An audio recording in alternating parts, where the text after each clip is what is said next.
Hello नमस्कार दोस्तों, स्वागत है आपका अपने यूट्यूब चैनल जीके पॉइंट में। और दोस्तों आज हम करने वाले हमने अपने 37 तक क्वेश्चन कर लिए थे। दोस्तों आज हम करने वाले हैं आगे अपने क्वेश्चन। ये वे क्वेश्चन हैं दोस्तों जो पिछले पेपरों में एग्जाम में आ चुके हैं। तो आइए दोस्तों शुरू करते हैं। आगे हमारा क्वेश्चन नंबर है 38। देखते हैं। 12 मासा कहाँ का लोकगीत है? क्या है दोस्तों 12 मासा कहाँ का लोकगीत है? ये है हरियाणा का। और अगर इसमें आपको बताऊं कि जैसे हरियाणा का पेपर है तो दोस्तों ज़्यादातर इसमें ऑप्शन हरियाणा ही आएगा, ये बिना देखे टिक कर देना बेशक से।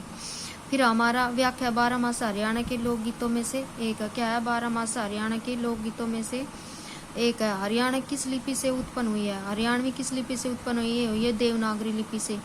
किससे उत्पन्न हुई है? देवनागरी लिपि से उत्पन्न हुई है। और देवनागरी लिपि की उत्पत्ति किससे हुई है दोस्तों पूछे तो ये हुई है ब्राह्मी लिपि से। किससे? ब्राह्मी लिपि से। निम्नलिखित में से किस क्षेत्र में हरियाणा प्रसिद्ध है? किस क्षेत्र में प्रसिद्ध है दोस्तों? खेलों के क्षेत्र में प्रसिद्ध है, ये सभी को पता है। फिर हमारा हरियाणा को किसकी भूमि के रूप में जाना जाता है? ये जाना जाता है रोटी की भूमि के। किसके रूप में? रोटी की भूमि के नाम से जान, क्योंकि यहाँ पर गेहूँ ज़्यादा होता है। इसे धान का कटोरा, जैसे चावल, हरियाणा के करनाल को क्या बोलते हैं? धान का कटोरा भी बोलते हैं, क्योंकि वहाँ पे धान चावल बहुत ज़्यादा होते हैं। हरियाणा को रोटी क्यों बोलते हैं? क्योंकि मतलब कि इसका एरिया कम है, फिर भी उपज बहुत ज़्यादा होती है इसमें, इसलिए हम इसको हरियाणा की रोटी की भूमि कहा जाता है। फिर हमारा हरियाणा की वित्तीय राजधानी कौन सी है दोस्तों? ये है हमारी गुरुग्राम। हरियाणा की वित्तीय राजधानी कौन सी है दोस्तों? गुरुग्राम है। अगर औद्योगिक राजधानी पूछे तो दोस्तों होगा हमारा फरीदाबाद हो गया। औद्योगिक राजधानी होगी फरीदाबाद। और राजनीतिक पूछे तो दोस्तों गुरुग्राम नहीं, राजनीतिक सॉरी दोस्तों वो होगी रोहतक होगी राजनीतिक पूछे तो। फिर हमारा रोहतक या दूसरी, अगर रोहतक ऑप्शन में न हो तो दोस्तों जिंद करके आना। राजनीति का मतलब जहाँ ज़्यादा बैठ के या फिर ज़्यादा सभा उभा होती है उसको बोल देंगे।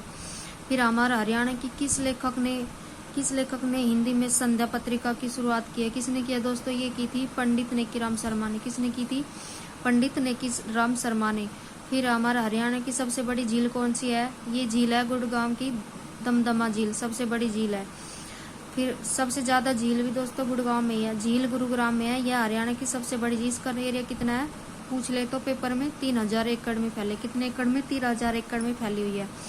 फिर हरियाणा की प्रमुख मौसमी नदी कौन सी है दोस्तों? ये कौन सी? मौसमी का मतलब कभी बहती है कभी नहीं, ये होती है घग्गर नदी। घग्गर नदी पंचकुला, अम्बाला के थल तथा सिरसा में बहते। कितने उसमें बहती है पूछ ले तो?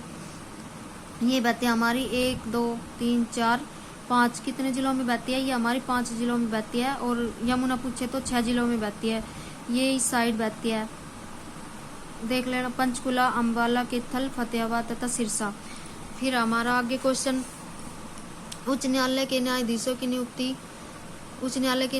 नियुक्ति के लिए उत्तरदायी है। कौन है उत्तरदायी? ये पूछ रहा है। इसके लिए राष्ट्रपति, सर्वोच्च न्यायालय के मुख्य न्यायाधीश तथा राज्य के राज्यपाल। कौन है उत्तरदायी? उच्च न्यायालय के न्यायाधीशों की नियुक्ति कौन करता है? इसका मतलब ये कौन करता है? राष्ट्रपति करता है। सर्वोच्च न्यायालय के मुख्य न्यायाधीश तथा राज्य के राज्यपाल की नियुक्ति।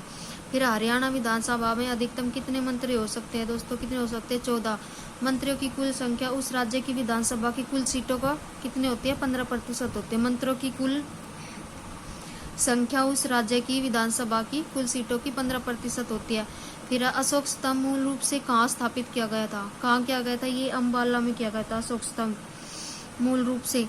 फिर पूछे हरियाणा मूल रूप से किस प्रकार का राज्य था? कृषि राज्य था। किस प्रकार कैसा राज्य था? कृषि राज्य। हिसार शब्द का शाब्दिक अर्थ क्या है?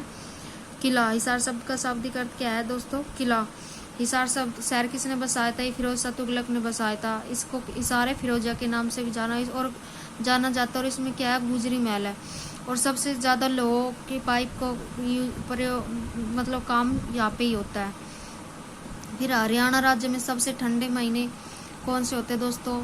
ये होते हैं दिसंबर तथा जनवरी के। हरियाणा सरकार का मुख्य कार्यकारी कार्यालय है मुख्य सचिव कार्यालय। क्या है? मुख्य सचिव कार्यालय। फिर है यहाँ कपड़े का लंबा रंगीन टुकड़ा होता है। इसे चमकदार लेंस तथा रूपांकनों से सजाया जाता है और इसका प्रयोग सिर को ढकने के लिए होता है, वो क्या कहलाता है? ये कहलाता है चंद्र। क्या कहलाता है दोस्तों? चंद्र कहलाता है। फिर हमारा तीज हरियाणा में कौन से महीने के तीसरे दिन मनाई जाती है? ये सभी को पता है, सावन में मनाई जाती है तीज। फिर है चंडीगढ़ किसके द्वारा शासित है? ये है संघ सरकार के द्वारा। किसके द्वारा? संघ सरकार के द्वारा, क्योंकि इसमें 2 अलग अलग राज्य है। फिर हमारा हरियाणा राज्य का सबसे बड़ा भूगोलिक हिस्सा कौन सा है? ये है दक्षिण में अरावली पर्वतमाला। हरियाणा में कितने जलवायु क्षेत्र है दोस्तों? ये पूछ लेता है कई बार। ये 2 है।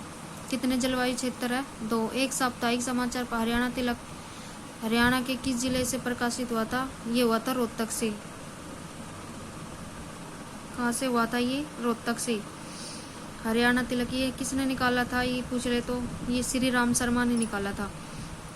फिर वरिष्ठ IPS अधिकारी OP सिंह द्वारा लिखित जिन ढूंढा तिन पाया नामक पुस्तक का उद्घाटन ये मनोहर लाल ने, ये करंट का क्वेश्चन हो गया। फिर किसने पाकिस्तान की अवधारणा का विरोध किया और पंजाब विधानसभा में अलग समूह गठित किया था? ये किया था उसने, सर छोटू राम ने, और अपनी अलग सभा बनाई थी। उसका नाम था दोस्तों, ध्यान नहीं है मुझे। हाँ, सर छोटू राम ने की थी और उसने शायद जमींदार लिंग की स्थापना की थी।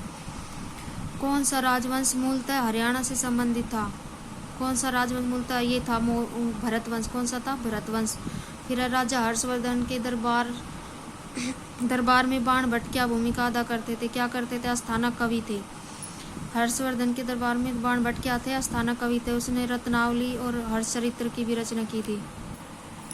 फिर आगे हमारा टूटा हुआ आदमी उपन्यास के रचयिता कौन है? टूटा हुआ आदमी उपन्यास के रचयिता कौन है? ये है मोहन चोपड़ा। कौन है दोस्तों? मोहन चोपड़ा। हरियाणा की किस जिले में व्हीकल ट्रेनिंग सिस्टम पर आधारित किलोमीटर योजना शुरू की गई है? ये की गई है गुरुग्राम में। कुरुक्षेत्र को किसके पहले श्लोक में धर्म क्षेत्र कुरुक्षेत्र के रूप में वर्णित किया गया था? ये किया गया था दोस्तों गीता।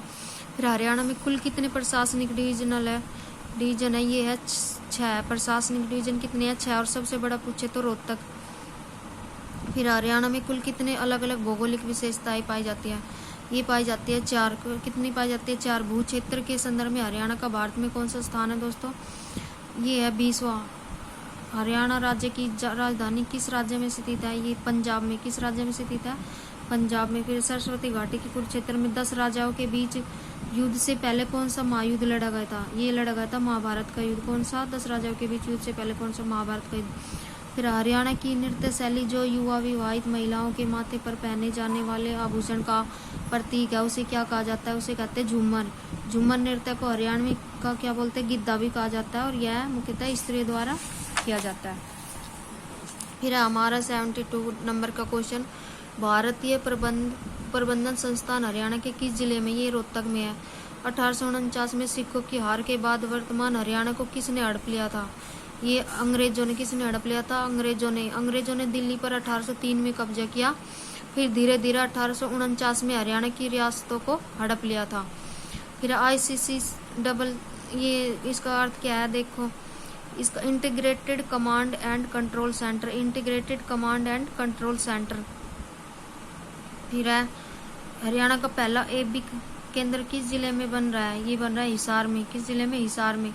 एरोस्पेस विश्वविद्यालय की स्थापना किस जिले में की जाएगी? ये भी हिसार में दोस्तों। उत्तरी समतल प्रदेश 4 क्षेत्र में बांटा गया। इनमें से कौन सा क्षेत्र पुराने एल्यूमिनियम से बना है? ये बना भांगर। कौन सा बना है? भांगर। 700 ईस्वी पूर्व में कुरुक्षेत्र में राजा हर्षवर्धन ने अपनी राजधानी कहाँ स्थापित की थी? थानेसर में। हर्षवर्धन का भारत का अंतिम हिंदू शासक था। हर्षवर्धन क्या था? भारत का अंतिम हिंदू शासक था। 700 ईस्वी में इसने फिर दूसरी राजधानी इसने कन्नौज को बनाया था दोस्तों। फिर हरियाणा पुलिस को किसने स्मार्ट पुलिस पुरस्कार 2019 दिया है? ये दिया है भारतीय वाणिज्य तथा उद्योग महासंघ ने। किसने दिया? भारतीय वाणिज्य तथा उद्योग महासंघ ने। फिर हमारा 80 नंबर क्वेश्चन, हरियाणा की किस विद्वान को सिंचाई तथा ड्रेनेज पर अंतर्राष्ट्रीय आयोग द्वारा पुरस्कार दिया गया? ये दिया गया श्री करणजीत सिंह चड्ढा को। करंट का क्वेश्चन होगा। हरियाणा में वर्तमान समय में कौन सी विधानसभा चल रही है? 14वीं विधानसभा चल रही है। कौन सी चल रही है दोस्तों? 14वीं विधानसभा। कलेसर वन में मुख्य रूप से कौन से पेड़ पाए? चीड़ और साल के। कलेसर में कौन से पाए जाते हैं? साल के पेड़ पाए जाते हैं। तो धन्यवाद दोस्तों, आज के लिए इतना ही। आगे करेंगे हम 83।